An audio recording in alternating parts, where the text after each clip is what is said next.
ಯೇಸು ಕ್ರಿಸ್ತನ ನಾಮದಲ್ಲಿ ನಿಮ್ಮೆಲ್ಲರಿಗೂ ದೇವರ ವಾಕ್ಯ ಐಕ್ಯತೆಗೆ ಸ್ವಾಗತ. ನನ್ನ ಹೆಸರು ವನಿತಾ ಸ್ಯಾಂಟಿಯಾಗೋ. ಕರ್ತನು ಒಳ್ಳೆಯವನು, ಆತನ ಕೃಪೆಯು ಶಾಶ್ವತವಾದದ್ದು.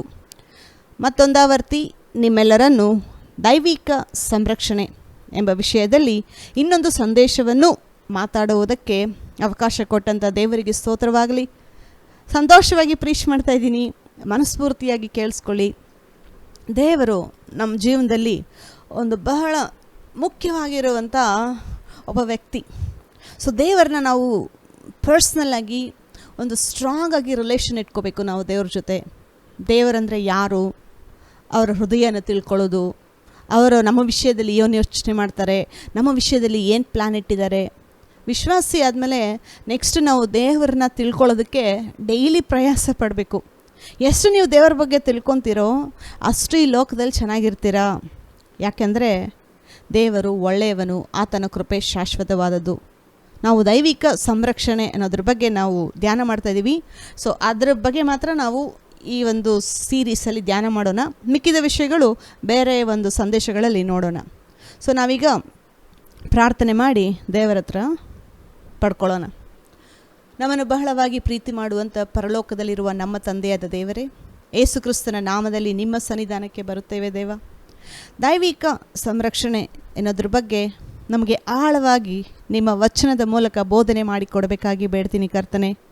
ನಿಮ್ಮ ವಚನಗಳಲ್ಲಿ ಇರುವಂಥ ಬೆಳಕು ನಾವು ನೋಡುವಂತೆ ಸಹಾಯ ಮಾಡಬೇಕಾಗಿ ಬೇಡ್ತೀನಿ ದೇವ. ಪ್ರತಿಯೊಬ್ಬ ನಿಮ್ಮ ಮಕ್ಕಳನ್ನು ನೀವು ಕಾಪಾಡಿ, ನಿಮ್ಮ ಕಣ್ಣುಗುಡ್ಡೆಯಂತೆ ಅವರನ್ನು ಕಾಪಾಡಿ, ಈ ಒಂದು ಲೋಕದಲ್ಲಿ ಅವರನ್ನು ಎಲ್ಲ ಕೇಡಿನಿಂದ, ಗಂಡಾಂತರದಿಂದ ತಪ್ಪಿಸಿ, ನಿನ್ನ ಮಕ್ಕಳನ್ನು ನೀವು ದೀರ್ಘಾಯುಷ್ಯನ್ನು ಅನುಗ್ರಹಿಸಿ ಅವರನ್ನು ತೃಪ್ತಿಪಡಿಸಬೇಕಾಗಿ ಬೇಡ್ತೀನಿ ಕರ್ತನೆ. ನಿಮ್ಮ ಮಕ್ಕಳು ನಿಮ್ಮ ಮೇಲೆ ಅಪಾರವಾದ ನಂಬಿಕೆಯನ್ನು, ಒಂದು ದೃಢ ವಿಶ್ವಾಸವನ್ನು ಬೆಳೆಸಿಕೊಳ್ಳುವಂತೆ ಈ ಒಂದು ವಚನದ ಮೂಲಕ, ಈ ಒಂದು ಸಂದೇಶದ ಮೂಲಕ ನಿಮ್ಮ ಮಕ್ಕಳೊಂದಿಗೆ ನೀವು ಮಾತಾಡಬೇಕಾಗಿ ಬೇಡ್ತೀನಿ ಕರ್ತನೆ. ನಾನೊಂದಿಗಿದ್ದು ಈ ಒಂದು ಸಂದೇಶವನ್ನು ಸರಿಯಾಗಿ ಬೋಧನೆ ಮಾಡುವಂತೆ ನೀವು ಸಹಾಯ ಮಾಡಬೇಕಾಗಿ ಬೇಡ್ತೀನಿ ದೇವ. ನಾವು ವಾಕ್ಯಗಳನ್ನು ಕೇಳಿಸಿಕೊಳ್ಳುವವರಾಗಿ ಮಾತ್ರ ಇರದೆ ಅದರ ಪ್ರಕಾರ ನಡೆಯುವಂತೆ ನಮ್ಮೆಲ್ಲರಿಗೂ ನೀವು ಸಹಾಯ ಮಾಡಿದಕ್ಕಾಗಿ ನಿಮಗೆ ಸ್ತೋತ್ರ. ಯೇಸು ಕ್ರಿಸ್ತನ ನಾಮದಲ್ಲಿ ಬೇಡಿ ಹೊಂದಿದ್ದೇನೆ, ಜೀವವುಳ್ಳ ನಮ್ಮ ತಂದೆಯೇ, ಆಮೇನ್. ನಾವೀಗ ವಾಕ್ಯದೊಳಕ್ಕೆ ಹೋಗುವುದಕ್ಕಿಂತ ಮುಂಚೆ ನಿಮ್ಮಲ್ಲಿ ಯಾರಿಗಾದರೂ ನಮ್ಮ ಸೇವೆಗೆ ಕಾಣಿಕೆ ಕಳಿಸ್ಬೇಕು ಅಂತ ಹೇಳಿ ದೇವರು ಪ್ರೇರೇಪಣೆ ಮಾಡೋದಾದರೆ ನೀವು ನಮ್ಮ ಸೇವೆಗೆ ಕಾಣಿಕೆಗಳನ್ನು ಕಳಿಸ್ಬೋದು. ಅದಕ್ಕೆ ಬೇಕಾದಂಥ QR code, bank information already screen ಮೇಲಿದೆ. ಇದರ ಮೂಲಕ ನೀವು ಕಾಣಿಕೆಯನ್ನು ಕಳಿಸ್ಬೋದು. ದೇವರು ನಿಮ್ಮ ಕಾಣಿಕೆಯನ್ನು ಸ್ವೀಕಾರ ಮಾಡಿ ನಿಮಗೆ 100ರಷ್ಟು ಫಲ ತಗೊಂಡು ಬರ್ತಾರೆ. ಪ್ರಸಂಗಿಯಲ್ಲಿ ಬರೆದಿರೋ ವಚನ ಪ್ರಕಾರ, ಪ್ರಸಂಗಿ 11ನೇ ಅಧ್ಯಾಯ 1ನೇ ವಚನ, ನಿನ್ನ ಆಹಾರವನ್ನು ನೀರಿನ ಮೇಲೆ ಚೆಲ್ಲು, ಬಹುದಿನದ ಮೇಲೆ ಅದು ನಿನಗೆ ಸಿಕ್ಕುವುದು. 7 ಮಂದಿಗೆ, ಹೌದು 8 ಮಂದಿಗೆ ಹಂಚಿಬಿಡು. ಲೋಕದಲ್ಲಿ ಮುಂದೆ ಸಂಭವಿಸುವ ಕೇಡು ನಿನಗೆ ಗೊತ್ತಿಲ್ಲ. ಸೊ ಇದು ಕಾಣಿಕೆ ಬಗ್ಗೆ ಈ ದಿನ ಈ ಒಂದು ವಚನನ ನೋಡ್ಕೊಳ್ಳೋಣ. ನಿನ್ನ ಆಹಾರವನ್ನು ನೀರಿನ ಮೇಲೆ ಚೆಲ್ಲು ಅಂದರೆ ನಿಮ್ಮ ಕಾಣಿಕೆಗಳನ್ನು ದೇವರ ರಾಜ್ಯಕ್ಕಾಗಿ ಕೊಡಿರಿ. ನೀವು ಇವಾಗ ಕೊಡುವಾಗ ಫಲ ಅದು ಬಹು ದಿವಸಗಳ ಆದ ಮೇಲೆ ಆ ಒಂದು ಫಲ ಬರುತ್ತೆ. ಆದರೆ ಈ ಒಂದು ಫಲ ಗ್ಯಾರಂಟಿ ಬರುತ್ತೆ. ಲೋಕದಲ್ಲಿ ಮಾಡುವಂಥ ಇನ್ವೆಸ್ಟ್ಮೆಂಟ್ಗಳಿಗೆ ಯಾರು ಗ್ಯಾರಂಟಿ ಕೊಡೋಕ್ಕಾಗೋದಿಲ್ಲ. ನೋಡಿ, ಪ್ರಸಂಗಿದಲ್ಲಿ ಸಾಲೋಮನ ಬರೆದಿದ್ದಾನೆ, ಲೋಕದಲ್ಲಿ ಮುಂದೆ ಸಂಭವಿಸುವ ಕೇಡು ನಿನಗೆ ಗೊತ್ತಿಲ್ಲ. ಅಂದರೆ ಮುಂದೆ ಯಾವ ತೊಂದರೆ ಬರುತ್ತೋ, ಯಾವ ಕಂಪನಿ ಬಿದ್ದೋಗುತ್ತೋ, ನಿಮ್ಮ ದುಡ್ಡಿಗೆ ಯಾರು ಪ್ರೊಟೆಕ್ಷನ್ ಕೊಡೋಕ್ಕಾಗೋದಿಲ್ಲ 100%. ಇವಾಗ ಕೂಡ ಕೆಲವು ನ್ಯೂಸ್ಗಳಲ್ಲಿ ನೋಡ್ತಾ ಇದ್ದೀವಿ, ಬ್ಯಾಂಕಲ್ಲಿ ಕೆಲಸ ಮಾಡೋರು ಕೂಡ ಬ್ಯಾಂಕಲ್ಲಿರೋ ದುಡ್ಡನ್ನ ದರೋಡೆ ಮಾಡ್ತಾಯಿದ್ದಾರೆ, ಕದೀತಾ ಇದ್ದಾರೆ. ಅದು ಆ ದುಡ್ಡನ್ನ ತೊಗೊಂಡು ಅವ್ರು ಸಂಪಾದನೆ ಮಾಡ್ಕೊತಾ ಇದ್ದಾರೆ. ಬ್ಯಾಂಕಲ್ಲಿ ಇನ್ವೆಸ್ಟ್ ಮಾಡಿರೋ ಒಂದು ಜನಕ್ಕೆ ಇದು ತೊಂದರೆ ಆಗ್ತಾಯಿದೆ. ಸಾರ್ವಜನಿಕರು ಬ್ಯಾಂಕಲ್ಲಿ ದುಡ್ಡು ಸೇಫಾಗಿರುತ್ತೆ ಅಂತ ಹೇಳಿ ಇನ್ವೆಸ್ಟ್ ಮಾಡ್ತಾ ಇದ್ದಾರೆ. ಫಿಕ್ಸಡ್ ಡೆಪಾಸಿಟಲ್ಲಿ ದುಡ್ಡು ಇಟ್ಕೊಂಡು ದುಡ್ಡು ಹಾಕಿರೋರಿಗೆ ಬ್ಯಾಂಕ್ ಜನನೇ ಮೋಸ ಮಾಡೋ ಒಂದು ಕಾಲದಲ್ಲಿ ನಾವು ಬದುಕ್ತಾ ಇದ್ದೀವಿ. ನಿಮ್ಮ ದುಡ್ಡಿಗೆ 100% ಪ್ರೊಟೆಕ್ಷನ್ ಸಿಕ್ಕೋದು ದೇವರ ವಚನದಲ್ಲಿ ಮಾತ್ರ. ಸೊ ದೇವರ ವಚನದ ಪ್ರಕಾರ ನಾವು ದೇವರ ರಾಜ್ಯಕ್ಕಾಗಿ ಕಾಣಿಕೆ ಕೊಡುವಾಗ ಮುಂದೆ ಬರುವಂಥ ಆ ಒಂದು ಕೇಡಿನ ದಿನಗಳು, ಮುಂದೆ ಬರುವಂಥ ತೊಂದರೆ ದಿನಗಳಲ್ಲಿ ದೇವರು ನಮಗೆ ಹಣ ಸಹಾಯ ಮಾಡ್ತಾರೆ. ಹಣಕಾಸಿನ ವಿಷಯದಲ್ಲಿ ದೇವರ ಮಕ್ಕಳು ಕೊರತೆ ಪಡೋದಿಲ್ಲ. ಇದಕ್ಕೆ ನಾವು ಸಿದ್ಧವಾಗಿರಬೇಕು. ಆ ಒಂದು ಕೇಡಿನ ದಿನ ಬರೋದಕ್ಕೆ ಹೇಗೆ ಸಿದ್ಧವಾಗಿರ್ತೀರಾ ಅಂತಂದರೆ, ನಿಮ್ಮ ಒಂದು ಹಣಕಾಸಿನ ಒಂದು ಸಪೋರ್ಟು ದೇವರ ರಾಜ್ಯಕ್ಕೆ ನೀವು ಕೊಡೋದಾದರೆ, ನಿಮ್ಮ ಲೈಫಲ್ಲಿ ಹಣಕಾಸಿನ ವಿಷಯದಲ್ಲಿ ದೇವರು ಪ್ರೊಟೆಕ್ಷನ್ ಕೊಟ್ಟು ಯಾವ ಕೊರತೆನೂ ಇಲ್ದಿರ ದೇವರು ನಡೆಸ್ತಾರೆ. ಇದು ಸೇನಾಧೀಶ್ವರನಾದ ಯೆಹೋವನು ನುಡಿದಿರುವ ನುಡಿ. ಈ ರೀತಿ ನೀವು ಮಾಡುವಾಗ ದೇವರು ನಿಮ್ಮನ್ನು ಆಶೀರ್ವಾದ ಮಾಡ್ತಾರೆ. ಸರಿ, ಈಗ ನಾವು ದೇವರ ವಚನಕ್ಕೆ ಹೋಗೋಣ. ಕೀರ್ತನೆಗಳು 91ನೇ ಕೀರ್ತನೆ 9 ಮತ್ತು 10ನೇ ವಚನ. ಯೆಹೋವನೇ ನನ್ನ ಶರಣನು, ಪರಾತ್ಮರನನ್ನು ನಿವಾಸ ಸ್ಥಾನ ಮಾಡಿಕೊಂಡಿದ್ದೀಯಲ್ಲ. ಯಾವ ಕೇಡು ನಿನಗೆ ಸಂಭವಿಸದು, ಉಪದ್ರವವು ನಿನ್ನ ಗೂಡಾರದ ಸಮೀಪಕ್ಕೂ ಬಾರದು. ನಾವು ಈ 2 ವಚನಗಳು ಓದಬೇಕಾದ್ರೆ ಪ್ರೊಟೆಕ್ಷನ್ ಅನ್ನೋದು ದೇವರು ಗ್ಯಾರಂಟಿ ಕೊಡ್ತೀನಿ, ಯಾವುದೇ ಒಂದು ಡೌಟ್ ಇಲ್ದಿರ, ಯಾವುದೇ ಒಂದು ಸಂಶಯ ಇಲ್ದಿರ ನಿಶ್ಚಯವಾಗಿ ನೀವು ಪ್ರೊಟೆಕ್ಟ್ ಆಗ್ತೀರಾ, ನಿಶ್ಚಯವಾಗಿ ದೇವರು ನಿಮ್ಮನ್ನು ಕಾಪಾಡ್ತಾರೆ ಅಂತ ಹೇಳಿ ಬರೆದಿರೋ ವಚನಗಳು ಇದು. ಪರಾತ್ಮರನನ್ನು ನಿವಾಸ ಸ್ಥಾನ ಮಾಡಿಕೊಂಡಿದ್ದರಿಂದ ನಿನಗೆ ಯಾವ ಕೇಡು ಸಂಭವಿಸುವುದಿಲ್ಲ. ನಾವು ಯಾಕೆ ದೇವರ ಮಕ್ಕಳು ಸೇಫ್ ಆಗಿರ್ತೀವಿ, ಯಾಕೆ ದೇವರ ಮಕ್ಕಳಿಗೆ ಯಾವ ಕೇಡು ಸಂಭವಿಸುವುದಿಲ್ಲ ಅಂತ ಹೇಳಿ ಬೈಬಲಲ್ಲಿ ಬರೆದಿದೆ ಅಂತಂದರೆ, ನಾವು ಪರಾತ್ಮರನನ್ನು ನಿವಾಸ ಸ್ಥಾನ ಮಾಡಿಕೊಂಡಿದ್ದರಿಂದ. ನಾವೇನೋ ಲೋಕದ ಜನರಿಗಿಂತ ಪರ್ಫೆಕ್ಟ್ ಆಗಿದ್ದೀವಿ, ಲೋಕದ ಜನರಿಗಿಂತ ನೀತಿವಂತರಾಗಿದ್ದೀವಿ ಅಂತ ಅಲ್ಲ. ದೇವರು ನಮ್ಮನ್ನು ಪ್ರೊಟೆಕ್ಟ್ ಮಾಡೋದು, ಯಾವ ಕೇಡು ನಮಗೆ ಸಂಭವಿಸದೆ ನಮ್ಮನ್ನು ದೇವರು ಯಾಕೆ ಕಾಯ್ತಾರೆ ಅಂತಂದರೆ, ನಾವು ದೇವರನ್ನು ನಿವಾಸ ಸ್ಥಾನ ಮಾಡಿಕೊಂಡಿದ್ದೀವಿ. ಮತ್ತು ಈ ಒಂದು ರೀಸನಿಂದ ಯಾವ ಕೇಡು ನಮಗೆ ಸಂಭವಿಸದು, ಉಪದ್ರವವು ನಮ್ಮ ಗೂಡಾರದ ಸಮೀಪಕ್ಕೂ ಬಾರದು ಅಂತ ಹೇಳಿ ನಾವು ಕಾನ್ಫಿಡೆಂಟಾಗಿ ಹೇಳ್ಬೋದು. ಯಾಕೆಂದರೆ ದೇವರು ನನ್ನ ಕಾಪಾಡ್ತಾರೆ, ಪರಾತ್ಮರನ್ನು ನನ್ನ ಕಾಪಾಡ್ತಾರೆ. ಯಾಕೆಂದರೆ ನಮ್ಮ ದೇವರು, ನಾವು ಆರಾಧನೆ ಮಾಡ್ತಾ ಇರುವಂಥ ದೇವರು ಎಲ್ಲರಿಗಿಂತ ದೊಡ್ಡವರು. ಆತನು ಸರ್ವಶಕ್ತನು, ಅವ್ರ ಮೇಲೆ ಯಾರೂ ಇಲ್ಲ. ಎಲ್ಲರಿಗಿಂತ ದೊಡ್ಡವರು ಅಂದರೆ ದೇವರು. ಸೊ ದೇವರು ನಾನು ನಿಮಗೆ ಪ್ರೊಟೆಕ್ಟ್ ಮಾಡ್ತೀನಿ ಅಂತ ಹೇಳಿ ವಾಗ್ದಾನ ಮಾಡಿರುವಾಗ, ನಾವು ಆ ವಾಗ್ದಾನ ನಂಬುವಾಗ ಪ್ರೊಟೆಕ್ಷನು ನಮಗೆ ಗ್ಯಾರಂಟಿ ಇರುತ್ತೆ. ಅದರಲ್ಲಿ ಡೌಟೇ ಇಲ್ಲ, ಸಂಶಯ ಇಲ್ಲ. ಯಾಕೆಂದರೆ ದೇವರು ವಾಗ್ದಾನ ಕೊಟ್ಟದ ಮೇಲೆ ಆತನು ನೆರವೇರಿಸುವ ದೇವರು ಕೂಡ. ನೆರವೇರಿಸುವುದಕ್ಕೆ ಅವ್ರ ಕೈಲಿ ಸಾಧ್ಯ, ಅವ್ರ ಕೈಲಿ ಆಗುತ್ತೆ. ಯಾರೂ ದೇವ್ರ ಮುಂದೆ ನಿಂತ್ಕೊಂಡು ಚಾಲೆಂಜ್ ಮಾಡೋಕ್ಕಾಗಲ್ಲ, ಯಾರೂ ದೇವ್ರ ಮುಂದೆ ಯುದ್ಧ ಮಾಡಿ ಗೆಲ್ಲೋದಕ್ಕಾಗಲ್ಲ. ಅದಕ್ಕೆ ನೋಡಿ, ನಮ್ಮ ದೇವರು ಎಲ್ಲರಿಗಿಂತ ಮೇಲೆ ಇರೋ ದೇವರು, ಉನ್ನತವಾದ ದೇವರು, ಸರ್ವಶಕ್ತನಾದ ದೇವರು. ಆತನಿಗೆ ಮೀರಿ ಇರುವಂಥ ಶಕ್ತಿ ಯಾವುದೂ ಇಲ್ಲ. ಸೊ ಈ ಒಂದು ಪವರ್ಫುಲ್ ಗಾಡ್, ಸರ್ವಶಕ್ತನು ನಮಗೆ ವಾಗ್ದಾನ ಕೊಡ್ತಾ ಇರೋದು. ಸೊ ಅದಕ್ಕೆ ನಾವು ಈ ಒಂದು ವಚನದ ಮೇಲೆ ಆಧಾರಗೊಂಡು ದೇವರ ಪ್ರೊಟೆಕ್ಷನ್ನ ಕಂಪ್ಲೀಟಾಗಿ ನಂಬೋದು. ಯಾವ ಕೇಡು ನಮಗೆ ಸಂಭವಿಸುವುದಿಲ್ಲ. ಆದರೂ ಇಷ್ಟೆಲ್ಲ ವಾಗ್ದಾನಗಳು ದೇವರು ನಮಗೆ ಕೊಟ್ಟಿರಬೇಕಾದ್ರೂ ಕೂಡ ಅನೇಕ ಬಿಲೀವರ್ಸು ಸಮಯಕ್ಕೆ ಮುಂಚೆ ಸಾಯೋದು ನೋಡ್ತಾ ಇದ್ದೀವಿ. ನೀವು ನೋಡಿದ್ದೀರಾ ಇಲ್ವಾ? ನಿಮ್ಮ ಲೈಫಲ್ಲಿ ನೀವು ನೋಡಿರ್ತೀರ.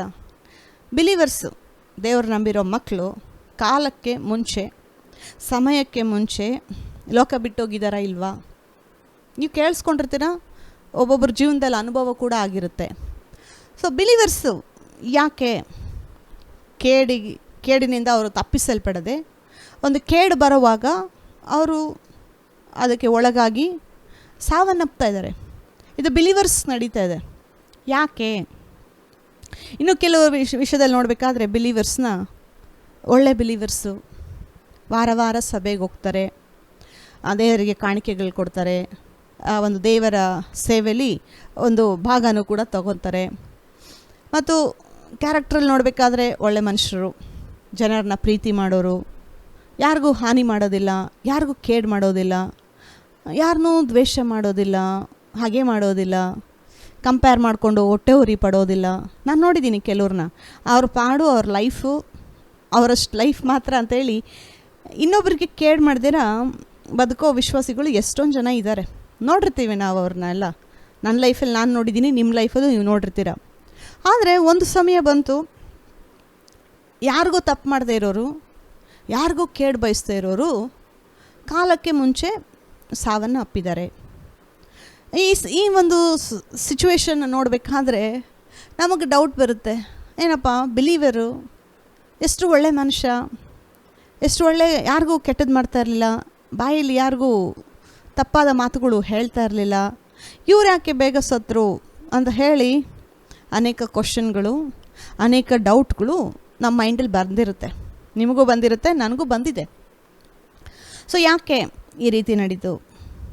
ಈ ದಿನ ನಾನು ಬೋಧನೆ ಮಾಡ್ತಾ ಇರೋವಂಥ ಒಂದು ಹೆಸರು ಅಂದರೆ ವಿಷಯ ಏನು ಅಂತಂದರೆ, ಒಳ್ಳೆ ಬಿಲೀವರ್ಸ್ಗೆ ಯಾಕೆ ಕೆಟ್ಟದ್ದು ನಡೆಯುತ್ತೆ.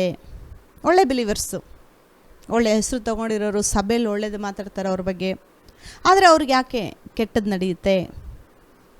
ಎಲ್ಲರಿಗೂ ಬಂದಿರುತ್ತೆ ಈ ಕ್ವಶನ್ನು. ನೀತಿವಂತರಿಗೆ ಯಾಕೆ ಕೆಟ್ಟದ್ದು ನಡೆಯುತ್ತೆ, ಅದನ್ನು ಈ ದಿನ ನಾನು ಬೋಧನೆ ಮಾಡ್ತೀನಿ. ಯಾಕೆ ನೀತಿವಂತರು ಬಿಲೀವರ್ಸ್ಗೆ ಕೆಟ್ಟದ್ದು ನಡೆಯುತ್ತೆ?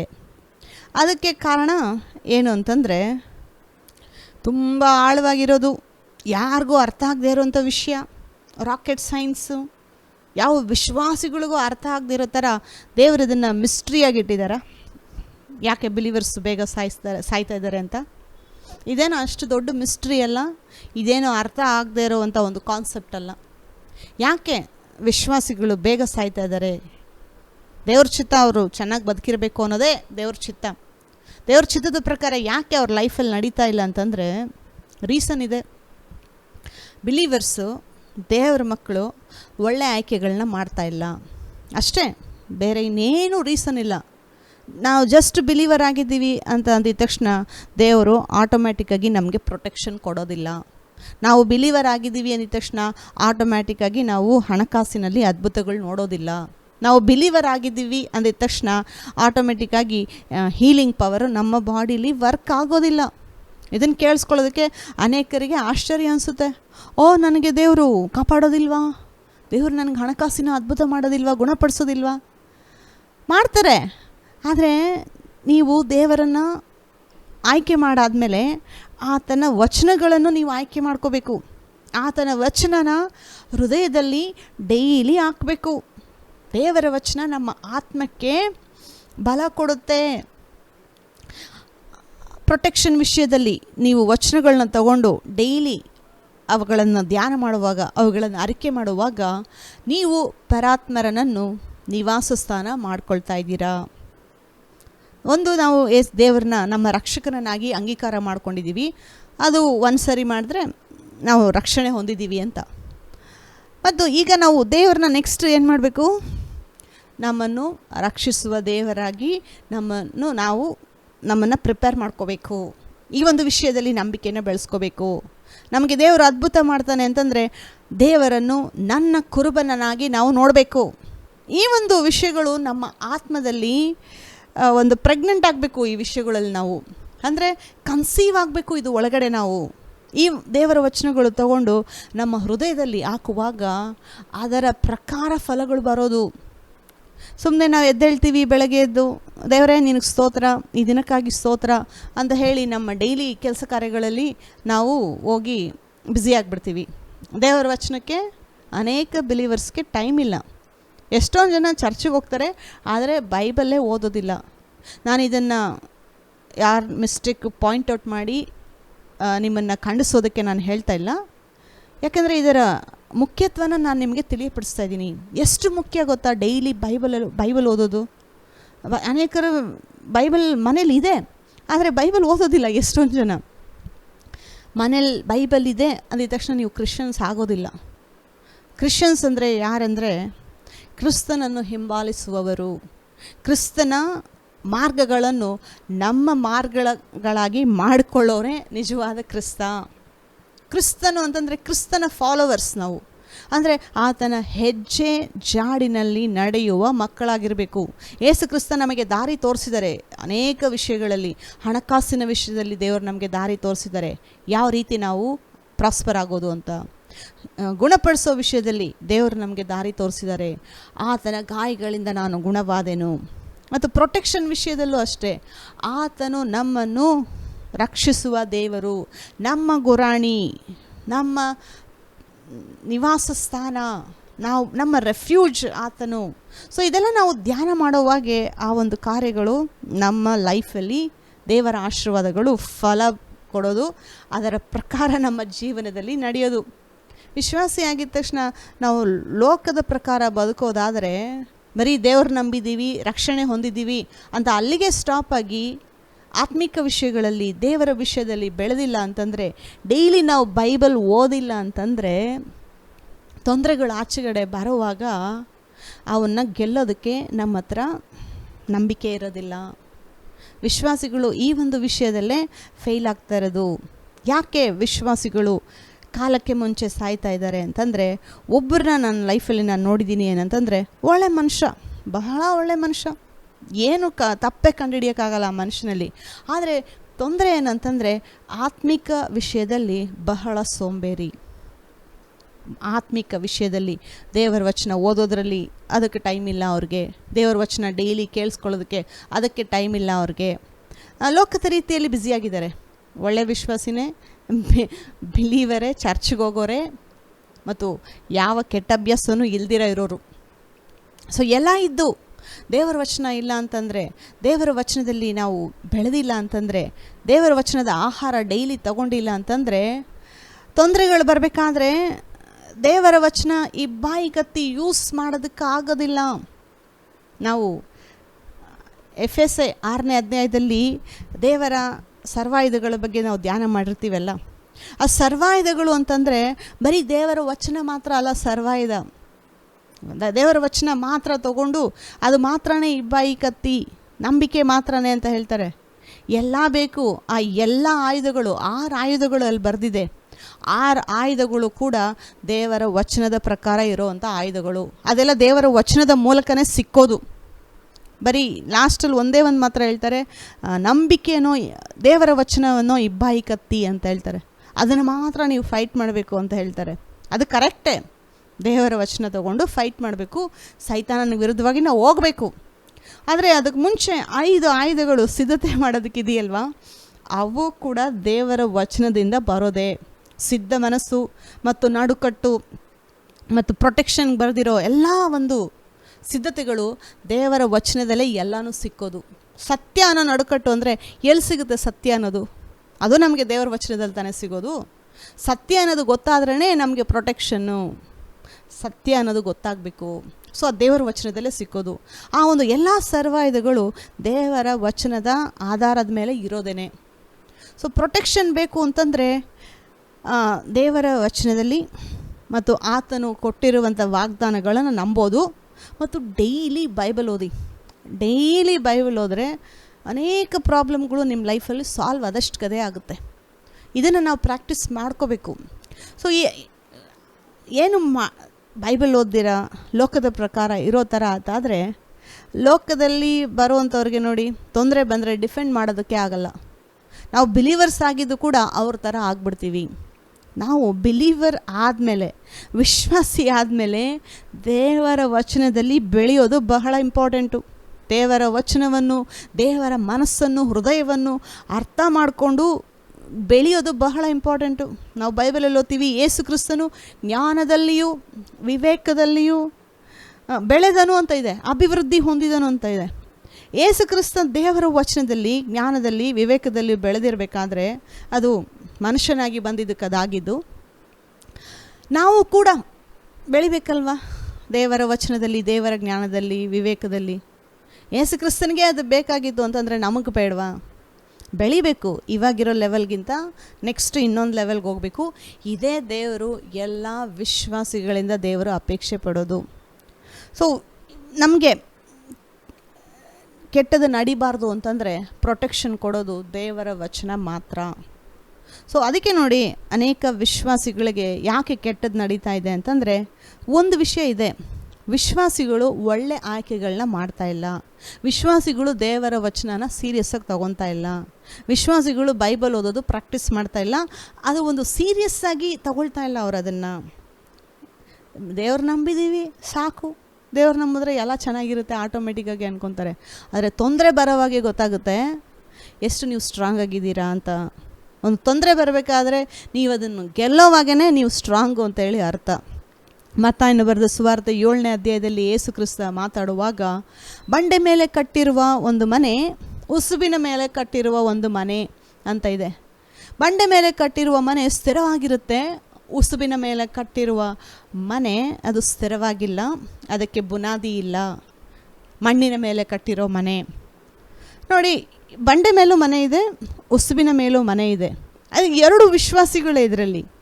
ಬಂಡೆ ಮೇಲಿರೋ ಮನೆ ಕಟ್ಟಿರೋದು ವಿಶ್ವಾಸಿನೇ, ಉಸುಬಿನ ಮೇಲೆ ಮನೆ ಕಟ್ಟಿರೋದು ವಿಶ್ವಾಸಿನೇ. ಇವರಿಬ್ಬರ ಮೇಲೂ, ಎರಡು ಮನೆ ಮೇಲೂ ಕೂಡ ಗಾಳಿ, ಮಳೆ ಮತ್ತು ತೊಂದರೆಗಳು, ಅಲೆಗಳು ಬರುತ್ತೆ ಅಂತ ಹೇಳಿ ನಾವು ಓದಿದ್ದೀವಿ. ಬರೀ ಉಸುಬಿನ ಮೇಲೆ ಕಟ್ಟಿರೋ ಮನೆ ವಿಶ್ವಾಸಿಗಳ ಮೇಲೆ ಮಾತ್ರ ಕಷ್ಟ ಬಂತ? ಇಲ್ಲ, ಬಂಡೆ ಮೇಲೆ ಕಟ್ಟಿರೋದ್ರ ಮೇಲೂ ಕೂಡ ಬಂತ. ಗಾಳಿ, ಮಳೆ, ತೊಂದರೆಗಳು ಎರಡಕ್ಕೂ ಬಂತು.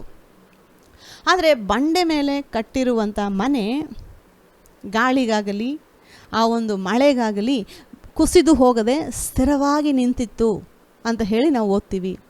ಆದರೆ ಉಸುಬಿನ ಮೇಲೆ ಕಟ್ಟಿರುವಂಥ ಮನೆ ಆ ಒಂದು ಮಳೆ ಬರುವಾಗ, ಆ ಒಂದು ಗಾಳಿ ಬರುವಾಗ ಧಡಾರ್ ಅಂತ ಹೇಳಿ ಬಿದ್ದು ಅದು ನಾಶವಾಯಿತು ಅಂತ ಹೇಳಿ ನಾವು ಓದ್ತೀವಿ. ಏನು ವ್ಯತ್ಯಾಸ?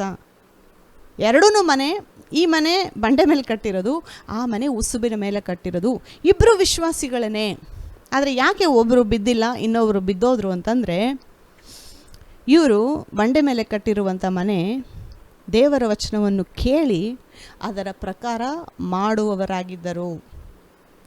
ಬರೀ ಕೇಳಿಸ್ಕೊಂಡು ಬರ್ತೀವಿ ಪ್ರಸಂಗಗಳನ್ನ, ಅದರ ಪ್ರಕಾರ ಮಾಡ್ತಾ ಇದ್ದೀವಾ? ಅದರ ಪ್ರಕಾರ ಮಾಡೋದೇ ನಂಬಿಕೆನ ರಿಲೀಸ್ ಮಾಡೋದು. ನಂಬಿಕೆ ದೇವರ ವಚನ ಕೇಳಿಸ್ಕೊಳ್ಳೋದ್ರಿಂದ ಬರುತ್ತೆ. ಆದರೆ ನಂಬಿಕೆ ವರ್ಕ್ ಆಗೋದು ನಾವು ಅದನ್ನು ರಿಲೀಸ್ ಮಾಡುವಾಗೆ, ದೇವರ ವಚನಗಳ ಪ್ರಕಾರ ಮಾಡುವಾಗೇ ನಂಬಿಕೆ ರಿಲೀಸ್ ಆಗೋದು. ಈ ಸರಿ ವಿಶ್ವಾಸಿಗಳು ಕೆಲವರು ಎಷ್ಟೊಂದು ವಚನಗಳನ್ನ ಕೇಳಿಸ್ಕೊತಾರೆ, ವಾರ ವಚನಗಳನ್ನ ಕೇಳಿಸ್ಕೊತಾರೆ. ಎಷ್ಟು ಅದರ ಪ್ರಕಾರ ಮಾಡ್ತಾ ಇದ್ದಾರೆ ಅಪ್ಲೈ ಮಾಡ್ಕೋಬೇಕು ಲೈಫಲ್ಲಿ. ಕೇಳುವವರಾಗಿ ಮಾತ್ರ ಇರದೆ ಅವುಗಳ ಪ್ರಕಾರ ಮಾಡುವವನೇ ವಿಶ್ವಾಸಿ. ನಂಬಿಕೆ ಕೇಳಿಸ್ಕೊಳೋದ್ರಿಂದ ಬರುತ್ತೆ, ಅದು 100% ಕೇಳಿಸ್ಕೋಬೇಕು. ಆದರೆ ನಂಬಿಕೆ ವರ್ಕ್ ಆಗೋದು ನಾವು ದೇವರ ವಚನಗಳ ಪ್ರಕಾರ ಮಾಡುವಾಗ. ಕೇಳಿಸ್ಕೊಳ್ಳೋವಾಗಲ್ಲ, ಕೇಳಿಸ್ಕೊಳ್ಳೋವಾಗ ಬರುತ್ತೆ. ಆದರೆ ನಂಬಿಕೆ ವರ್ಕ್ ಆಗೋದು, ಅದು ಕಾರ್ಯರೂಪದಲ್ಲಿ ಬರೋದು, ದೇವರ ವಚನ ನನ್ನ ಲೈಫಲ್ಲಿ ವರ್ಕ್ ಆಯಿತು ಅಂತ ಹೇಳೋದು, ನಡೆಯೋದು ನಾವು ದೇವರ ವಚನ ಪ್ರಕಾರ ಮಾಡುವಾಗ. ಅಂದರೆ ಬರೆದಿದೆ ದೇವರ ವಚನ ಅಂತ ಇದು ತಗೊಂಡು ನನ್ನ ಲೈಫಲ್ಲಿ ಅಪ್ಲೈ ಮಾಡ್ಕೊಳ್ಳುವಾಗ, ಅದನ್ನು ಅರಿಕೆ ಮಾಡುವಾಗ, ಅದರ ಪ್ರಕಾರ ದೇವರನ್ನ ನಂಬುವಾಗ, ಅದರ ಪ್ರಕಾರ ಕಾರ್ಯಗಳು ಮಾಡುವಾಗ ನನ್ನ ಲೈಫಲ್ಲಿ ವರ್ಕ್ ಆಗುತ್ತೆ. ನಾನು ಬಂಡೆ ಮೇಲೆ ಕಟ್ಟಿರುವ ಮನೆ ಥರ ಸ್ಥಿರವಾಗಿರ್ತೀನಿ. ತೊಂದರೆಗಳು ಎಲ್ಲರಿಗೂ ಬರುತ್ತೆ, ವಿಶ್ವಾಸಿಗಳಿಗೂ ಬರುತ್ತೆ, ಅವಿಶ್ವಾಸಿಗಳಿಗೂ ಬರುತ್ತೆ, ಮತ್ತು ವಿಶ್ವಾಸದಲ್ಲಿ ಸ್ಟ್ರಾಂಗ್ ಆಗಿರೋರ ಮೇಲೂ ಬರುತ್ತೆ, ವಿಶ್ವಾಸದಲ್ಲಿ ವೀಕ್ ಆಗಿರೋರ ಮೇಲೂ ಬರುತ್ತೆ. ಯಾಕೆಂದರೆ ಸೈತಾನ ಪಕ್ಷಪಾತ ಮಾಡಲ್ಲ, ತೊಂದರೆಗಳು ಎಲ್ಲರಿಗೂ ತೊಗೊಂಡು ಬರ್ತಾನೆ.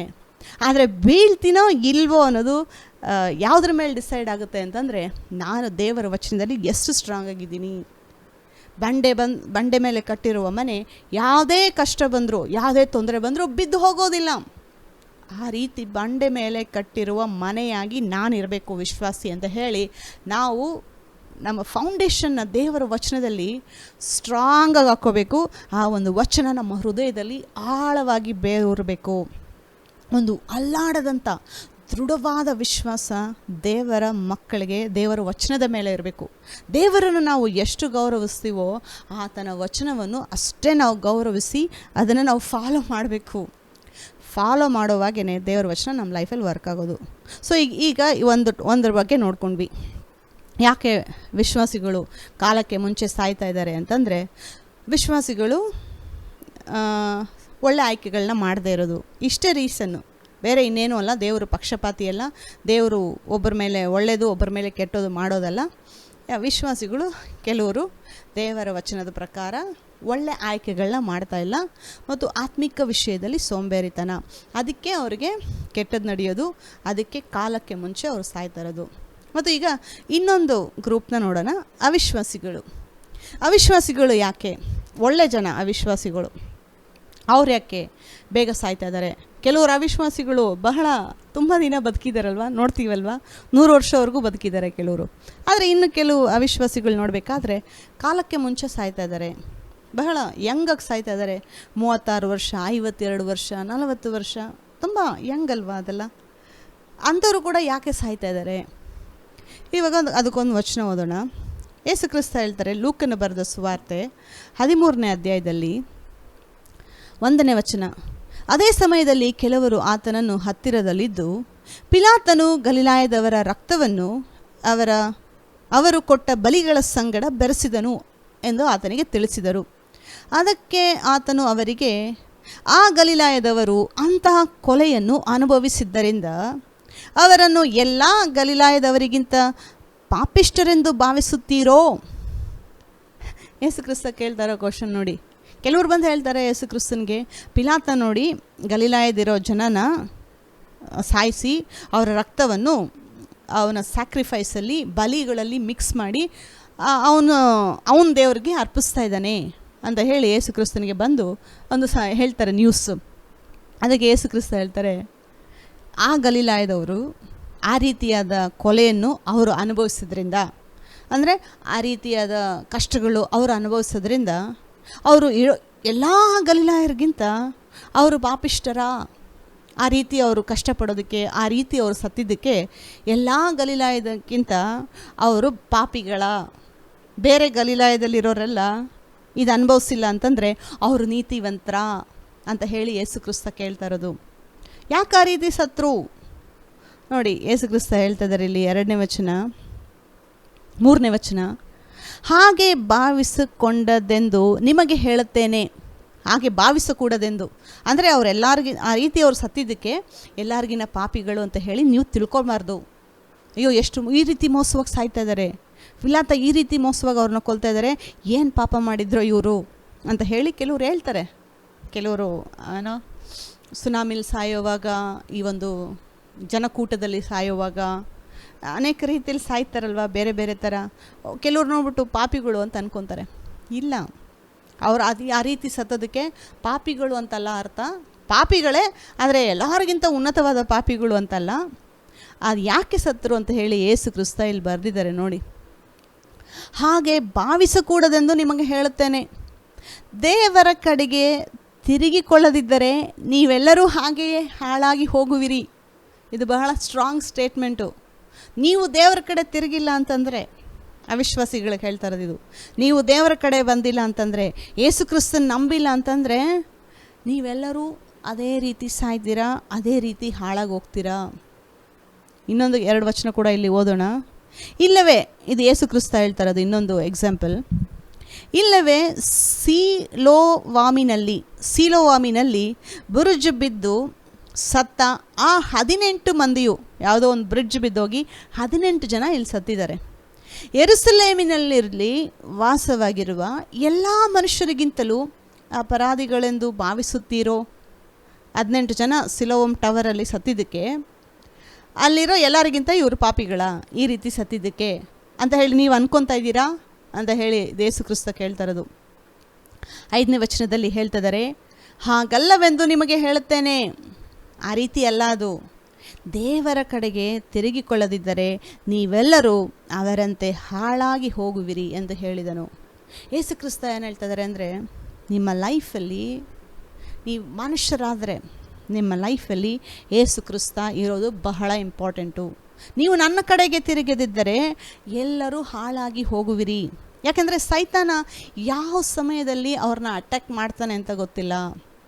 ಅಟ್ಯಾಕ್ ಮಾಡ್ತಾನೆ ಅವನು ಒಂದು ದಿವಸ. ಆ ಒಂದು ಅಟ್ಯಾಕ್ ಆಗೋ ದಿನ ಯೇಸು ಕ್ರಿಸ್ತ ಅವರ ಜೀವನದಲ್ಲಿ ಇಲ್ಲ ಅಂತಂದರೆ ಅವ್ರಿಗೆ ಸೈತಾನನ ವಿರೋಧವಾಗಿ ಹೋರಾಡೋದಕ್ಕೆ ಅವ್ರ ಹತ್ರ ಯಾವ ಶಕ್ತಿನೂ ಇಲ್ಲ. ಅವ್ರ ಹತ್ರ ಆ ಶಕ್ತಿ ಇಲ್ಲದೆ ಇರೋ ರೀಸನಿಂದ ಅಟ್ಯಾಕ್ ಮಾಡಿದ ತಕ್ಷಣ ಫಟಕ್ ಅಂತ ಹೇಳಿ ಸಾಯ್ತಾರೆ. ಇದು ಯೇಸು ಕ್ರಿಸ್ತ ಹೇಳ್ತಾ ಇರೋದು. ನೀವು ನೋಡಿ, ಕೆಲವ್ರ ಜೀವನದಲ್ಲಿ ನಾವು ಓದಿರ್ತೀವಿ. ಇದಕ್ಕಿಂತ ಮುಂಚೆ 1-2 ವಚನ ನಾವು ಜ್ಞಾನ ಪ್ರಸಂಗಿಲಿ 1-2 ವಚನ ಓದೋಣ. ಇಲ್ಲಿ ಸಾಲಮೋನ ಏನು ಬರೆದಿದ್ದಾರೆ ಅಂತಂದರೆ, ಜ್ಞಾನಿ ಮತ್ತು ಮೂಢ ಅಂತ ಹೇಳಿ 2 ಬರೆದಿದ್ದಾರೆ ಇಲ್ಲಿ. ಆದರೆ ಇದು 2 ಅವಿಶ್ವಾಸಿಗಳ ಬಗ್ಗೆನೇ ಇದು ಬರೆದಿರೋದಿಲ್ಲಿ ಸಾಲಮೋನ. ನೋಡಿ, ಆ ಒಂದು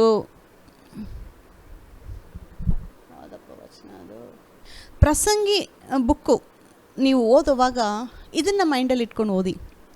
ಯಾಕೆ ಇಲ್ಲಿ ಸಾಲಮೋನ ಈ ಕೆಲವು ವಿಷಯಗಳು ಈ ರೀತಿ ಬರೆದಿದ್ದಾನೆ ಅಂತಂದರೆ, ಸಾಲಮೋನ ನೋಡಿ ಬಹಳ ಐಶ್ವರ್ಯವಂತ, ಲೈಫಲ್ಲೆಲ್ಲ ಅನುಭವಿಸಿರೋ ಒಂದು ಮನುಷ್ಯ, ಯಾವುದೇ ಕೊರತೆ ಇಲ್ಲದೆ ಬದುಕಿರೋ ಒಂದು ಮನುಷ್ಯ, ಮಹಾ ಐಶ್ವರ್ಯವಂತ.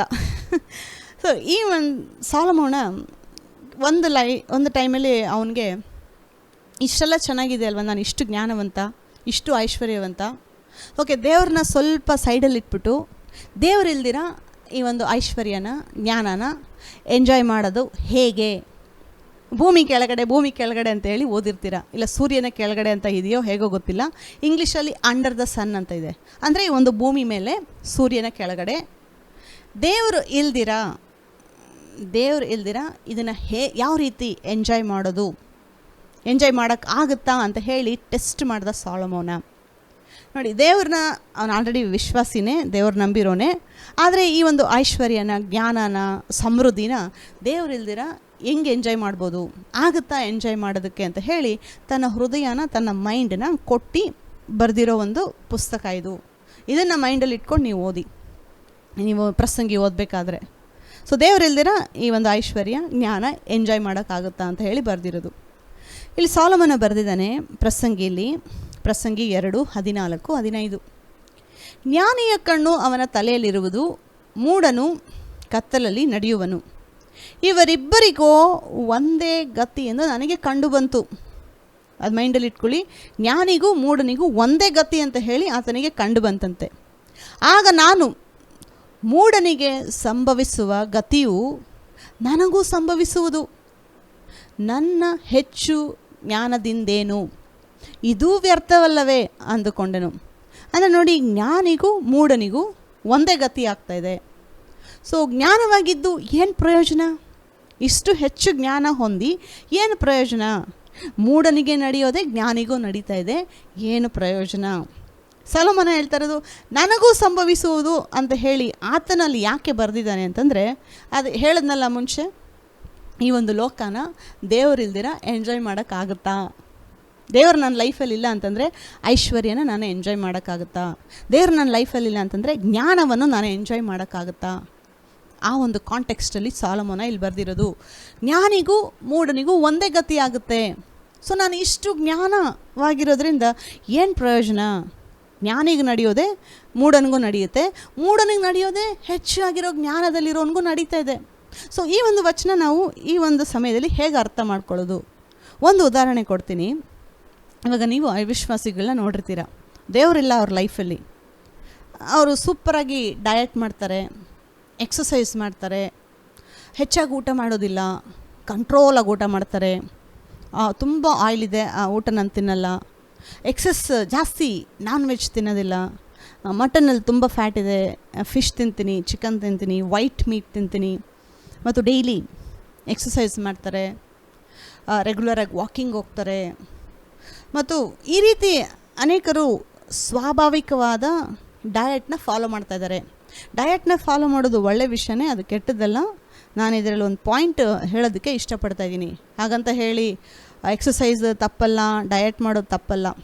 ದೇವರ ಆಲಯವಾಗಿರೋರು ನಾವು ಕೂಡ ಇದನ್ನು ಫಾಲೋ ಮಾಡಬೇಕು. ಆದರೆ ನಾನು ಅವಿಶ್ವಾಸಿಗಳ ಕಾಂಟೆಕ್ಸ್ಟಲ್ಲಿ ಇದು ಹೇಳ್ತಾ ಇರೋದು. ಸ್ವಾಭಾವಿಕವಾಗಿ ತೊಗೊಂಡ್ರೆ ಚೆನ್ನಾಗಿ ಎಕ್ಸಸೈಸ್ ಮಾಡ್ತಾರೆ, ಚೆನ್ನಾಗಿ ಡಯಟ್ ಮಾಡ್ತಾರೆ, ಕಂಟ್ರೋಲ್ ಮಾಡ್ತಾರೆ, ಫುಡ್ನ ಓವರಾಗಿ ತಿನ್ನಲ್ಲ. ಎಷ್ಟೊಂದು ಜನ ತುಂಬ ಡಯಟ್ ಮಾಡ್ತಾರೆ, ಸ್ಲಿಮ್ ಆಗಿರ್ತಾರೆ, ನೋಡೋಕ್ಕೆ ಚೆನ್ನಾಗಿರ್ತಾರೆ, ಕಳೆಯಾಗಿರ್ತಾರೆ, ಹಣ ಇದೆ ಅವ್ರ ಹತ್ರ, ಎಲ್ಲ ಇದೆ. ಒಬ್ಬ ಮನುಷ್ಯನ ಬಗ್ಗೆ ಕೇಳಿಸ್ಕೊಂಡೆ, ಯಾರೋ ಹೇಳಿದ್ದು, ಒಬ್ಬ ಮನುಷ್ಯ ಮಿಲ್ಟ್ರಿಲಿ ಕೆಲಸ ಮಾಡಿದವರು, ಅವ್ರ ಮನೆಯಲ್ಲಿ ಫ್ರಿಡ್ಜ್ ಇರಲಿಲ್ವಂತೆ. ಏನಕ್ಕಪ್ಪ ಫ್ರಿಡ್ಜ್ ಇಲ್ಲ? ಅವ್ರ ಹತ್ರ ಏನು ದುಡ್ಡಿಲ್ವಾ? ಫ್ರಿಡ್ಜ್ ಇಲ್ಲ ಅಂದಿದ ತಕ್ಷಣ ಅಂದ್ಕೊಳ್ಳೋದು ಕೆಲವರು ಅವ್ರ ಹತ್ರ ದುಡ್ಡಿಲ್ಲ ಅಂದ್ಕೊತಾರೆ. ಆ ರೀತಿ ಅಲ್ಲ, ಈ ಮನುಷ್ಯನ ಹತ್ರ ದುಡ್ಡಿತ್ತು, ಆದರೆ ಫ್ರಿಡ್ಜ್ ಬೇಕು ಅಂತಲೇ ತೊಗೊಂಡಿಟ್ಟಿಲ್ಲ. ಯಾಕಂದರೆ ಡೈಲಿ ಫ್ರೆಶ್ಶಾಗಿ ತರಕಾರಿ ತೊಗೊಂಡು ಬಂದು ತಿನ್ನೋಣ ಅಂತ ಒಂದು ಮೈಂಡು. ಫ್ರಿಡ್ಜಲ್ಲಿಟ್ಟರೆ ಪ್ರಿಸರ್ವೇಷನ್ ಆಗಿಬಿಡುತ್ತೆ, ಫ್ರಿಡ್ಜಲ್ಲಿಟ್ಟರೆ ಅದರಲ್ಲಿ ಬರೋ ಎಲೆಕ್ಟ್ರಾನಿಕ್ ಥಿಂಗ್ಸು ಊಟನ ನ್ಯೂಟ್ರಿಷನ್ಸ್ ಕಮ್ಮಿ ಮಾಡುತ್ತೆ, ಫ್ರೆಶ್ ಆಗಿರಲ್ಲ, ಅದರ ನ್ಯೂಟ್ರಿಷಸ್ ವ್ಯಾಲ್ಯೂ ಕಮ್ಮಿ ಆಗುತ್ತೆ ಅಂತ ಹೇಳಿ ಕೆಲವರು ಡೈರೆಕ್ಟಾಗಿ ತೊಗೊಂಡು ಬಂದು ಆ ದಿನ ತಿಂತಾರೆ, ಫ್ರಿಡ್ಜಲ್ಲಿ ಎತ್ತಿಡಲ್ಲ. ಸೊ ಫ್ರಿಡ್ಜಲ್ಲಿ ಎತ್ತಿಡಬಾರ್ದು ಅಂತ ಹೇಳಿ ಒಂದು ಕಾರಣಕ್ಕೆ ಅವ್ರ ಮನೇಲಿ ಫ್ರಿಡ್ಜೇ ಇರಲಿಲ್ವಂತೆ. ಒಳ್ಳೆ ಡಯಟ್ ಫಾಲೋ ಮಾಡೋರು, ಮಿಲ್ಟ್ರಿ ಮ್ಯಾನು ಲೆಕ್ಕ ಹಾಕ್ಕೊಳ್ಳಿ, ಡೈಲಿ ವಾಕಿಂಗ್ ಹೋಗೋರು, ಡೈಲಿ ಎಕ್ಸಸೈಸ್ ಮಾಡೋರು. ಮತ್ತು ಇನ್ನೊಂದು ವಿಷಯ ಏನಂತಂದರೆ ಆ ಮನುಷ್ಯನಿಗೆ ಯಾವ ಬಿ ಪಿ ಯಾವ ಶುಗರು ಇರಲಿಲ್ಲ. ಆ ಸಮಯದಲ್ಲಿ 54 ವರ್ಷ ಅಯ್ಯಪ್ಪನಿಗೆ. 54 ವರ್ಷದಲ್ಲಿ ಬಿ ಪಿ ಶುಗರು ಅನಾರೋಗ್ಯದಲ್ಲಿ ಯಾವುದು ತೊಂದರೆ ಇಲ್ಲದೆ ಇರೋದು ಬಹಳ ಆಶ್ಚರ್ಯ ಪಡುವಂಥ ವಿಷಯ. ಯಾಕೆಂದರೆ ನ್ಯಾಚುರಲಾಗಿ ಕೆಲವು ಥಿಂಗ್ಸು ಸೂಪರಾಗಿ ಫಾಲೋ ಮಾಡಿದ್ದಾರೆ. ಯಾವುದೇ ಒಂದು ಮೆಡಿಕಲ್ ರಿಪೋರ್ಟಲ್ಲಿ ಏನೂ ತೊಂದರೆ ಇದೆ ಅಂತ ಹೇಳಿ ಇರಲಿಲ್ಲ ಇವ್ರಿಗೆ. ಬಹಳ ಚೆನ್ನಾಗಿದೆ ಮನುಷ್ಯ ಮತ್ತು ಒಳ್ಳೆ ಮನುಷ್ಯ, ಫ್ಯಾಮಿಲಿಗೆ ಕೇರ್ ಮಾಡುವಂಥ ಮನುಷ್ಯ. ಕೆಟ್ಟದ್ದು ಅಂತ ಹೇಳಿ ಏನೂ ಹೇಳೋಕ್ಕಾಗಲ್ಲ. ಮನುಷ್ಯನಲ್ಲಿ ಯಾವ ಕೆಟ್ಟ ಅಭ್ಯಾಸವೂ ಇರಲಿಲ್ಲ. ಬೀಡಿ ಸಿಗರೇಟ್ ಕುಡಿಯೋರಲ್ಲ, ಸಾರಾಯಿ ಕುಡಿಯೋರು ಅಲ್ಲ, ಒಳ್ಳೆ ಡಯಟ್ನ ಫಾಲೋ ಮಾಡ್ತಾ ಇರೋವಂಥದ್ದು, ಎಕ್ಸಸೈಸ್ ಮಾಡುವಂಥ ಮನುಷ್ಯ. ಆದರೆ ಈ ಮನುಷ್ಯ ಒಂದು ದಿನ ಆಚೆಗಡೆ ಎಲ್ಲೋ ಹೋಟ್ಲಲ್ಲಿ ಹೋಗಿರ್ಬೇಕಾದ್ರೆ ಕೂತ್ಕೊಂಡಿರೋ ಜಾಗದಲ್ಲೇ ಹಾರ್ಟ್ ಅಟ್ಯಾಕ್ ಆಗಿ ಬಂದು ತೀರೋದ್ರಂತೆ. ಇದನ್ನು ನಾನು ಕೇಳಿಸ್ಕೊಂಡೆ. ಸೊ ಈ ವಿಷಯದಲ್ಲಿ ಏನು ಉತ್ತರ ಕೊಡೋಕ್ಕಾಗುತ್ತೆ? ಯಾಕೆ ಈ ರೀತಿ ಮನುಷ್ಯರು ಸಾಯ್ತಾ ಇದ್ದಾರೆ? ಎಲ್ಲ ಕರೆಕ್ಟಾಗಿ ಫಾಲೋ ಮಾಡಿರೋರು, ಸ್ವಾಭಾವಿಕವಾಗಿ ಎಲ್ಲ ಚೆನ್ನಾಗಿ ಫಾಲೋ ಮಾಡಿರೋರು, ಇಷ್ಟೊಂದು ಕೇರ್ ಮಾಡಿರೋರು, ತಮ್ಮ ಬಾಡಿನ ಚೆನ್ನಾಗಿ ಇಟ್ಕೊಂಡಿರೋರು ಯಾಕೆ ಅಷ್ಟು ಬೇಗ ಸತ್ತರು? ಹೆಂಡತಿ ಕಾಯ್ತಾ ಇದ್ದಾಳೆ, ನನ್ನ ಗಂಡ ಮನೆಗೆ ಬರ್ತಾರೆ ಅಂತ, ಬಂದಿಲ್ಲ ಆ ದಿನ. ಈ ರೀತಿ ಸಾಯೋದು ಆ ಹೆಂಡತಿ ಕೂಡ ಅಪೇಕ್ಷೆ ಪಟ್ಟಿರಲ್ಲ. ಯಾಕೆಂದರೆ ನ್ಯಾಚುರಲಾಗಿ ಎಲ್ಲ ಕರೆಕ್ಟಾಗಿ ಫಾಲೋ ಮಾಡಿದವರು ಮತ್ತು ನೋಡೋದಕ್ಕೆ 54 ವರ್ಷದವ್ರ ಥರ ಅವ್ರು ಕಾಣಿಸ್ತಾ ಇರಲಿಲ್ಲ. ಯಂಗಾಗಿದ್ರು ನೋಡೋದಕ್ಕೆ. ಯಾರು ನೋಡಿ ಅವ್ರಿಗೆ 54 ವರ್ಷ ಅಂತ ಹೇಳ್ತಾ ಇರಲಿಲ್ಲ. ಸೊ ಎಲ್ಲ ಕರೆಕ್ಟಾಗಿ ಫಾಲೋ ಮಾಡಿದ್ರು. ಹಾರ್ಟ್ ಅಟ್ಯಾಕ್ ಅನ್ನೋದು ಎಲ್ಲಿಂದ ಬಂತು ಅವ್ರಿಗೆ? ಯಾಕೆ ನಡೀತು ಅವ್ರಿಗೆ? ಒಂದು ಬ್ಯಾಕ್ಗ್ರೌಂಡ್ ಇರಲಿಲ್ಲ ಆ ರೀತಿ ಅವ್ರಿಗೆ. ಹೆಚ್ಚಾಗಿ ಫ್ಯಾಟ್ ತಿನ್ನೋರಲ್ಲ, ಯಾವುದೋ ಒಂದು ಕೆಟ್ಟ ಅಭ್ಯಾಸ ಇರೋ ಮನುಷ್ಯ ಅಲ್ಲ. ಇಂಥ ಒಳ್ಳೆ ಮನುಷ್ಯನಿಗೆ ಯಾಕೆ ಆ ರೀತಿ ನಡೀತು? ಕಾರಣ ಏನು ಗೊತ್ತಾ? ಯೇಸು ಕ್ರಿಸ್ತ ಹೇಳಿದ್ರಲ್ಲ, ನೀವು ನನ್ನ ಕಡೆ ತಿರುಗಿಲ್ಲ ಅಂತಂದರೆ ಎಲ್ಲರೂ ಒಂದೇ. ಪಾಪ ಅನ್ನೋದು ಮನುಷ್ಯನಿಗೆ ಸಾವು ತೊಗೊಂಡು ಬರುತ್ತೆ. ಆ ಒಂದು ಪಾಪ ಅನ್ನೋದು ಇರುವಾಗ ಸೈತಾನನ ಅಟ್ಯಾಕು ಅಲ್ಲಿ ಬಹಳ ಸ್ಟ್ರಾಂಗಾಗಿ ವರ್ಕ್ ಆಗುತ್ತೆ. ಬಿಲೀವರ್ಸ್ಗೆ ಈ ರೀತಿ ಇಷ್ಟು ಚೆನ್ನಾಗಿ ಡಯಟ್ ಮಾಡಿ, ಇಷ್ಟು ಚೆನ್ನಾಗಿ ವಾಕಿಂಗ್ ಮಾಡೋರಿಗೆ ಇದು ವರ್ಕ್ ಆಗುತ್ತೆ. ಯಾಕೆ ಗೊತ್ತಾ? ಬಿಲೀವರ್ಸು ಈ ಕಡೆ ದೇವ್ರನ್ನ ಯೇಸು ಕ್ರಿಸ್ತನನ್ನಾಗಿ ಅಂಗೀಕಾರ ಮಾಡ್ಕೊಂಡಿದ್ದಾರೆ, ಇನ್ನೊಂದು ಕಡೆ ಡಯಟ್ ಫಾಲೋ ಮಾಡ್ತಾಯಿದ್ದಾರೆ. ನೋಡಿ, ಯೇಸು ಕ್ರಿಸ್ತನ ಅಂಗೀಕಾರ ಮಾಡ್ಕೊಳ್ಳೋದು ಬಹಳ ಇಂಪಾರ್ಟೆಂಟು. ಅದಾದಮೇಲೆ ಡಯಟ್ ಫಾಲೋ ಕೂಡ ಮಾಡಬೇಕು ನಾವು.